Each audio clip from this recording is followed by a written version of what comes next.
สังกะสีโรซิ่งน้องถวยทองพี่น้องเอ้ยมาฮอดหน้าเฮือนหน้าซานแล้วเด้อเนาะอ๋อโตจังไรถวยทองสีตรงปกอยู่บ่ตรงอยู่เอาสบายดีน้องถวยทองสบายดีตรองนำเด้อเนาะไม้ฉลามมาตรงปกฮะขาดแต่ไม้ฉลามแล้วยังมองไปตะอุกร้อนแดงฮะสีแดงโอ้มันก็โอ้ฮะเจเวียดว่าสั่งมาให้นี่แม่แล้วปกติเพิ่นเอาเขาก็มีแต่บอกว่าเอาไม้ฉลามเด้อบ่ได้บอกมันสิใหญ่แม่นบ่ผมเป็นผู้สั่งซะเนาะกลับไปเปลี่ยนใหม่ได้บ่ได้เด้สบายดีสบายดีทั้งพ่อ5 ล้าน 5 แสนเนาะ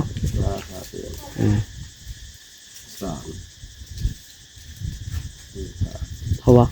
ดีเลยดีว่ะดีปั๊บนี่ปั๊บเพราะว่าเพิ่นจีเพิ่นยังลุกทำได้5 ล้าน 5 แสนพี่น้องลุด2 แสน200,000ลุด2 แสนแค่เดินทางปลอดภัยก็คือทางแม่เพิ่นก็ฝากมาหาเรืออยู่แล้วเนาะทางแม่เพิ่นไล่เพื่อเรืออยู่แล้วเพราะว่ายันซื้อเอาไว้ให้ลูกๆซื้อน้ำซื้อให้กินนั่นแหละเพิ่นก็ได้เพิ่นฝากมาประมาณ6 ล้านเนาะ6 ล้านทวนเลยพี่น้องนี่แต่ค่าเครื่องเฮาก็จ่ายไป5 ล้าน5 แสนเนาะ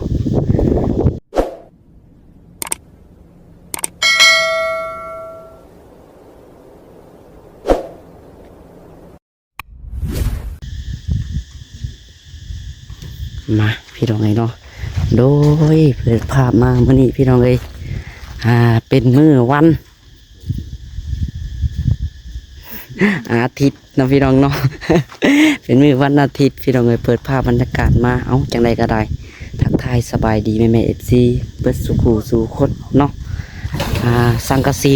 โรซิ่งน้องถวยทองพี่น้องเลยมาฮอดหน้าเฮือนหน้าซานแล้วเด้อเนาะอ๋อโตจังไรถวยทองสีตรงปกอยู่บ่ตรงอยู่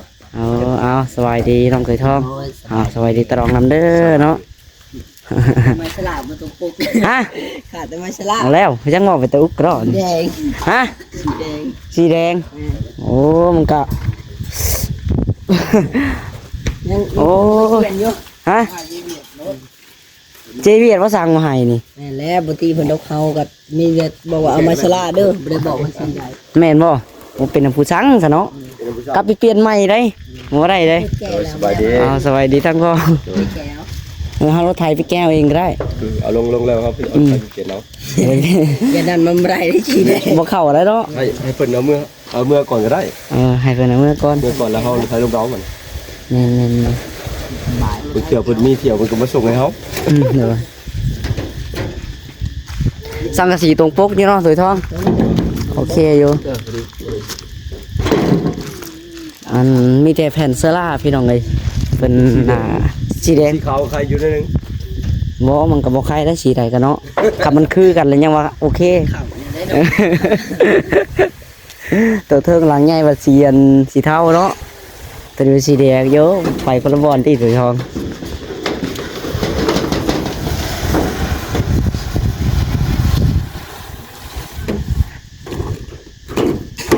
สำคัญเบิดเลยได้เนาะพอสำคัญเบิดเลยพี่น้องเอ้ยถูกอุ้มได้เลยนะหลังกระดอง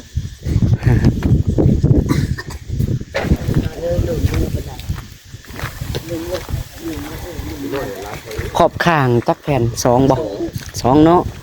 ใส่ข้างนั่นใส่ข้างนั่นเลย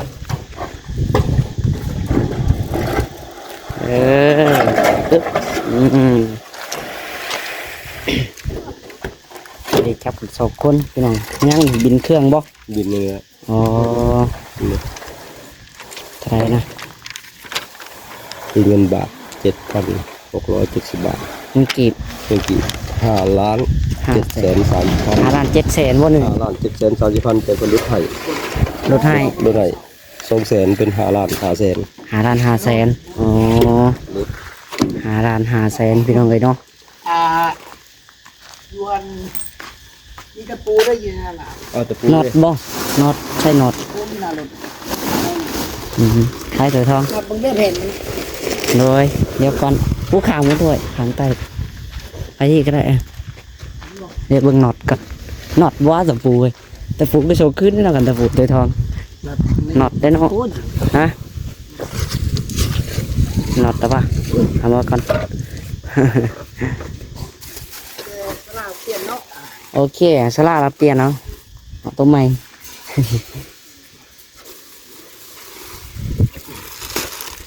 ok nọt đó ba nọt ok tay bưng sang cái gì còn chắc chắn là chắc xem đấy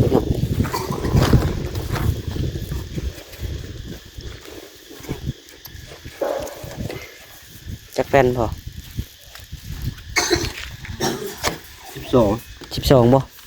ใส่บ่เป็น13บ่บ่สั่ง12บ่เน็ตฮ้อนแท้เนาะโตพี่น้องทางนี้ก็มาแต่หาหน่อไม้บ่ปอกหน่อไม้อยู่นี่พี่น้องหน่อไม้ยามนี้ก็มี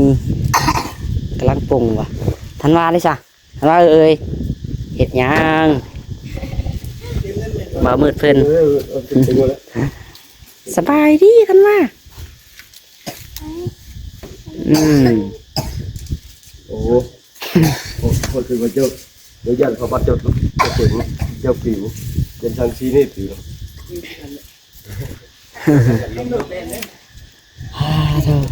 ใช่พี่น้องเอ้ยมา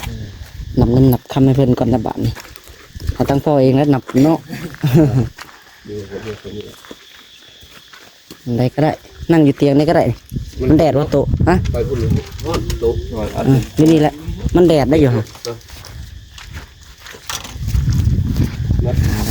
แสนคือแล้ว จะส่งมาเลย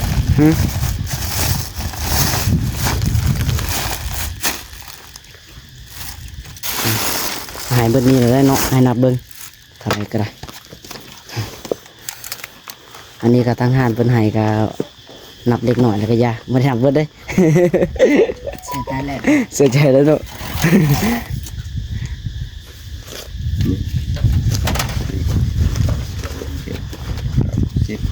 สิบ่ให้ผู้มาหับแล้วเนาะโอเค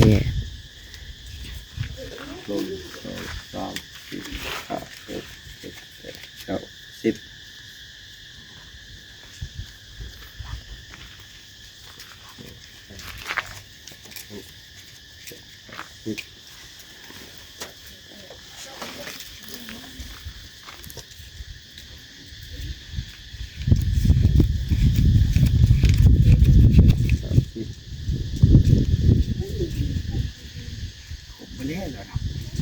ถูกเลยเนาะ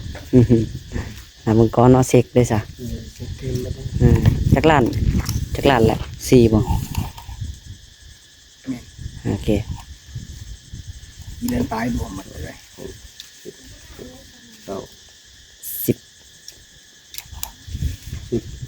10โอเค5 แสนเนาะ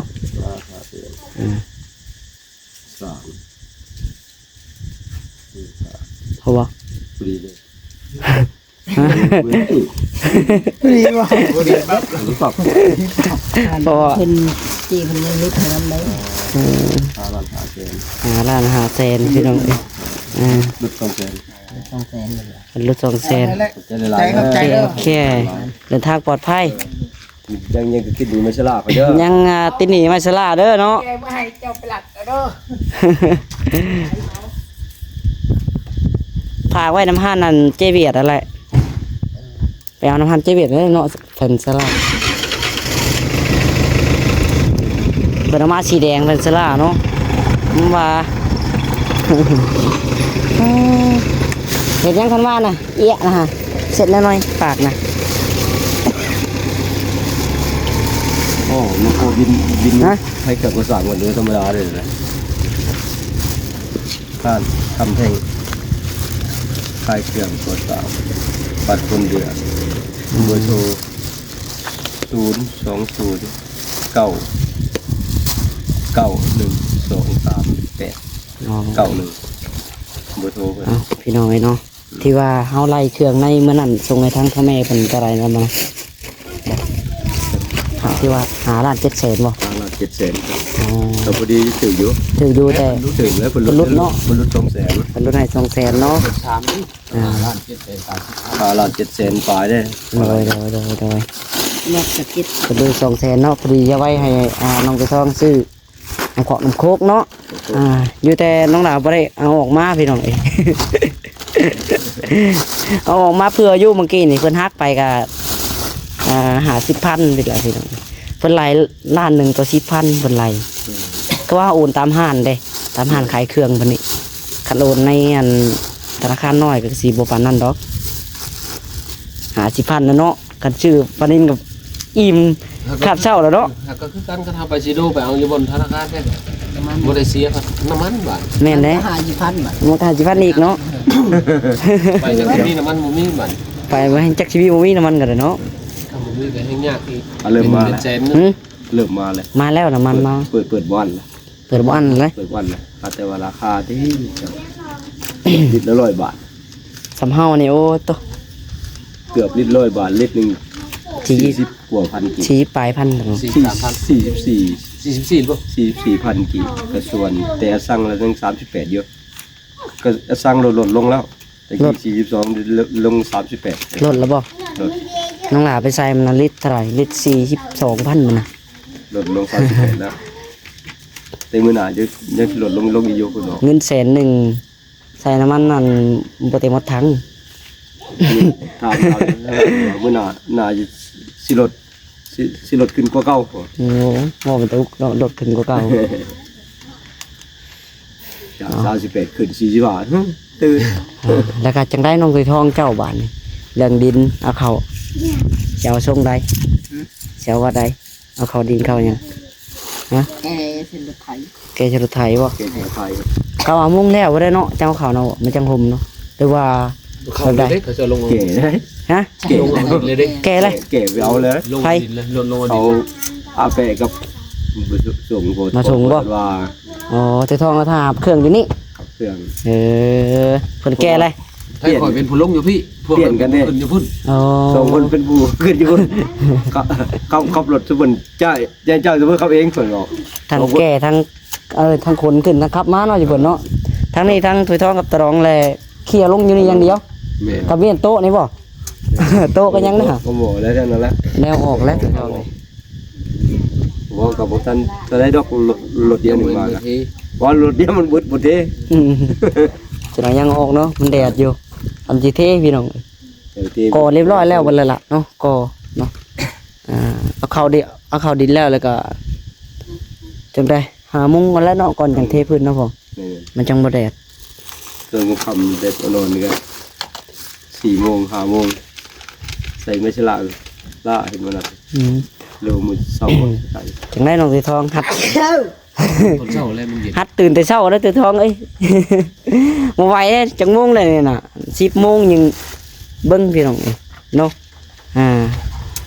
เอาละว่าจะเปี้ยงอยู่มันร้อนช่วงนี้มันเฮ็ดเวียกสายว่าอะไรเลยพี่น้องเอ้ยคันเอาเฮ็ดแต่เช้านี่พักแต่เช้าแค่นี้ประมาณ9 โมง 10 โมงก็พักแล้วสำนี้เนาะพอดีนี่ก็ทางอาแปะกับบ่สงบ่มีแต่นี่แหละเอาเงินให้น้องไปทองเพิ่นใส่เมื่อกี้นี่บ่นี่แหละจับนี่แหละเงิน40,000เอาไปซื้อน้ำโคกต่อเลี้ยงอาแปะบ่สงนี่แหละเอาไปซื้อน้ำโคกมาสู่กันทีมงานกินตอนเที่ยงนี่ก็สิเอาหยังมากิน เห็นไหม ฮะเอากินแกงหน่อไม้บ่ เกินไม่งัวแล้วเนาะ โอ้ยหูงัวก็ยังอยู่เนาะ โอ้งัว หูงัวพี่น้องเอ้ยไปบุญบ้านตะรองในวานนี่ จะดองแน่เพิ่น ยังซีดยังอยู่เนาะยัง เพิ่นได้หัวงัวว่า ยังบ่เวิดพี่น้องเอ้ย มื้อหน้ายังค่อยว่ากันเนาะในอยู่ซื้อในอยู่ได้กินแต่ว่านี่ก็ซื้อน้ำในอยู่ได้กินตลอดแล้วพี่น้องเอ้ยเป็นน้ำเขียวน้ำดื่มน้ำโอ้ยนั่นได้ที่มันเย็นๆแซ่บๆเลี้ยงกันเนาะซื้อกันมาพี่น้องถ้าว่าได้ลงมือเฮ็ดแล้วต้องมีแนวกินอยู่แล้วเนาะบ่มีแนวกินมันก็เมื่อยคนเฮา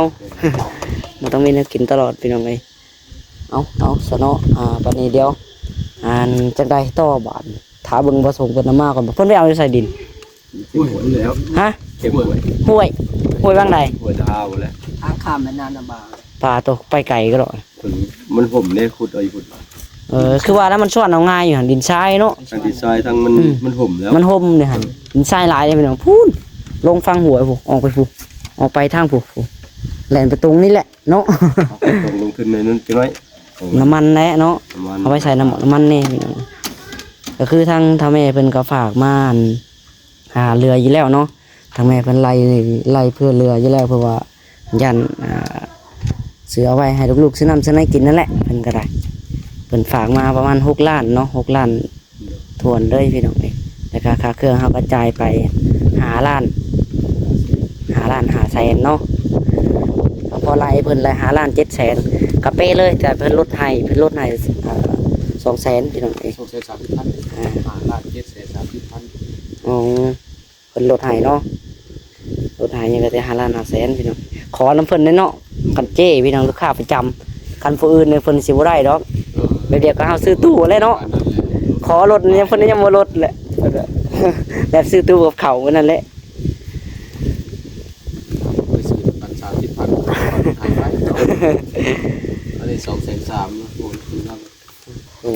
เอามีแต่ว่าเนาะ ลูกค้าขนาด เรื่องเรื่องสั้นลงไปท่องกันคือว่าแล้วพี่น้องเนาะเฮาก็เฮ็ดซอยๆกันไปนี่แหละก็บ่มีค่าให้งานคือเก่าเนาะถ้าเว้าเรื่องนี้ก็คือเก่านั่นแหละพี่น้องเอ้ย มีแต่ซอยๆกันไปแบบเดียวก็เฮือนตาดองนั่นแหละเนาะเฮือนตาดองก็เฮาขึ้นไปซอยจนแล้วพี่น้องเอ้ยน้องไปท่องก็ซอยขมุกขมุมพี่น้องเอ้ยจนแล้วทางตาดองมันก็กลับมาซอยคือกันเนาะน้ำใจกันพี่น้องเฮาก็แบ่งปันกันซอยกันได้ แต่เพิ่นยังเนาะเฮาบ่ได้เห็นหน้าเห็นตาเพิ่นยังฝากเงินมาให้เฮาใช้คิดซ้ำนั่นแหละเนาะเพิ่นซอยเฮ็ดเรือนให้เฮาบ่ตกบ่แม่นน้อยๆพี่น้องเอ้ยคันเฮาหาเองจักสิแม่นปีใดเนาะจังสิได้ บ่ได้ง่ายเลยเนาะตะรองโอ้ยพี่น้องเอ้ยเนาะคันเฮา แต่ หา พอ เอ ก็ ง ยังได้น้ำแม่ได้น้ำตาดองคือกันแล้วไผ โดยนั่นแหละ ตาดองบ่ซอยกับแม่บ่ซอยกับโยจักคือบ่ได้แลสิได้ จังมันยังเผลอๆบ่แล้วเนาะ บ่แล้วแล ใส่ฝาก็ได้แต่ครึ่งหนึงพอดีบ้านเมืองหูขวัญนะเนาะ แม่ โอ้ยพี่น้องหูขวัญน่ะดีได้คันคนสิเว้าเฮาเว้าอะไรได้ บ่มีว่าก็ได้ขึ้นอีกเนาะ คันใดก็ยังบ่แล้ว บ่ บาด สิใครอยู่เนาะบ่คันใดบ่มีก็แบบพาเอ็มสุดเท่านั้นอัน แม่ นี้สุดบาดนี้ ไอ้ผาก็ยังแอมบ่เต็มพอดีตัวไอ้หมู่หูขวัญแล้วเขาหูขวัญเท่าไดกลางบ้านเขาว่าว้าวคือหยังนี่ กันเรื่องแบบนี้นะเนาะ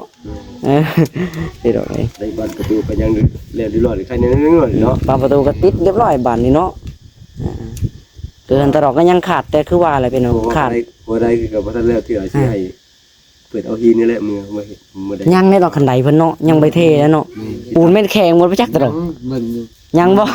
ได้สมาซอยพี่ว่าง เขาใช้ตักเอาหินเอาทรายพี่เลยมาเท โหอันนี้ก็หลายๆอยู่เนาะตั้งเอาแห่ทราย ขอน้ำและน้ำกันแหละก็ไม่อ้อยอันนี้ก็ โดย เป็นตินนพวกไม่อ้อยคือเก่า มีแต่ขอน้ำเพิ่นแล้วก็ตักมือพอได้เทคันใดสาบคันใดเนาะ แม่เนี่ย สาบคันใดก็ยังบ่แล้วได้พี่น้องเอ้ยยังทันได้เทชำงานตอนนั้นก็ได้ และจุดเด่นๆก็คือน้องหลาวทั้งพุ่นแหละพี่น้องเรือนตะรองมันก็ยังขาดห้องน้ำขาดแค่ห้องน้ำอยู่เนาะ ต้นมือโกก็ยืมเหเขาบอกว่ายืมทราย ยืมแล้วยืมตะรนเลย ยืมเห เพิ่นก็คือสิว่าแล้วเพิ่นก็เฮ็ดเฮือนอยู่ทางนั้นก็ จับตัวไหนเนาะยืม 10คู่ 10คู่ ตักที่เรียกมาใส่ มีแต่ตักใส่รถไถแล้วก็แก้เมื่อใดว่างๆก่อนให้มันนั่นปิดตัวนี้ก่อนบ่ให้มันแล้วน้องไปท่องก่อนเนาะตัววันแล้วตัวเวียกนักนี่แหละเบาๆแล้วก็ให้ทาง ห้องก็ถามเพิ่นอยู่เพิ่นตั้งเสาเพิ่นจะซื้อเพิ่นเอาปีนี้นะ บ่ โอ้ ถามช่วงเพิ่นตั้งเสาเลยบ่สิไปหามาแทนว่าสิเฮ็ดเดี๋ยวนี้บางคนว่าบ่ลุงเอ้ยบ่ทันได้เฮ็ดเดี๋ยวนี้ปีหน้าพุ่นแหละเพิ่นว่าตั้งเสาไว้ซื้อสิไปหา ทางแม่บ่วินนะเลย แม่ เห็นมือเตรียมตังเสา เห็นอยู่เพิ่นตั้งเสานั่นแหละยังว่า ซื้อกันก็ได้ เห็นเพิ่นตั้งเสาไว้อยู่ข้างๆเฮือนน่ะ คันตอนนั้นก็บ่เจอกับคำนี้นั่นก็สิได้มุ่งไว้เพิ่นเนาะนะปีหน้าเพิ่นสิซื้อต่อเพิ่น อืม เพิ่นสิให้ผัวเพิ่นไปทำงานนี่กับไอ้เบีย อยู่เบียงมือเนาะ เอาซาพี่น้องเนาะก็เท่าที่เห็นนั่นแหละเนาะทีมงานเฮาก็เป็นแบบนี้แน่พี่น้องทีมงานช่วยเหลือแล้วก็ทางตะรองกับจังได๋มื้อเช้านี้ย่างมา แม่ คือเก่าพี่น้องเนาะย่างมาคือเก่าพี่น้องนี่บ่ได้ใกล้ๆแล้วไกลพอสมควรอยู่ เนาะถ้าว่าตอนแรกนี่ยังก็ทางนี้ก็ถ้าว่าว่างๆก็มือส่งเพิ่นอยู่แต่เพิ่นวัดอยากลัดมือทางหน้าคือเก่าคันมือส่งก็เวลาใดก็ได้วิทยานลัดมันนี่มัน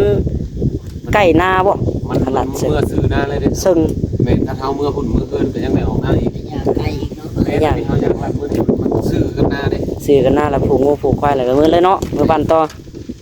เอาหมดไว้บ่ได้กลับเข้าบ้าน เอาสนะพี่น้องเลยโอเคสาบันนี้เนาะสุดท้ายนี่ก็มีแต่ฝากน้องตัวทองครับบัดนี้เนาะฝากความมุกขอบใจทางผู้หลักผู้ใหญ่เพิ่นเนาะหรือว่าทางแม่อ้อยเพิ่นนั่นแหละพี่น้องเลยที่ได้เสียที่ได้ซื้อสังกะสีเนาะโรซิ่งพี่น้องเลยเนาะจำนวน5 ล้านปลายๆเนาะ5 ล้าน 2 แสนพี่น้องเลยเอา5 ล้าน 5 แสนเนาะ5 ล้าน 2 แสนเนาะใจอีกเนาะ เราลงลืมแล้วพี่น้องเลย5 ล้าน 5 แสนเนาะ5 ล้านละเสียจอ5 ล้าน2แสนนั่น เอาซะพี่น้องเลยโอเควันนี้เนาะจังไรก็ฝากน้องที่ทองผมหมกขอบใจทางแม่อ้อยเพิ่นเด้อเนาะทางแม่อ้อยอยู่ทางต่างประเทศหรือว่าประเทศยังออสเตรเลียแม่นบ่อ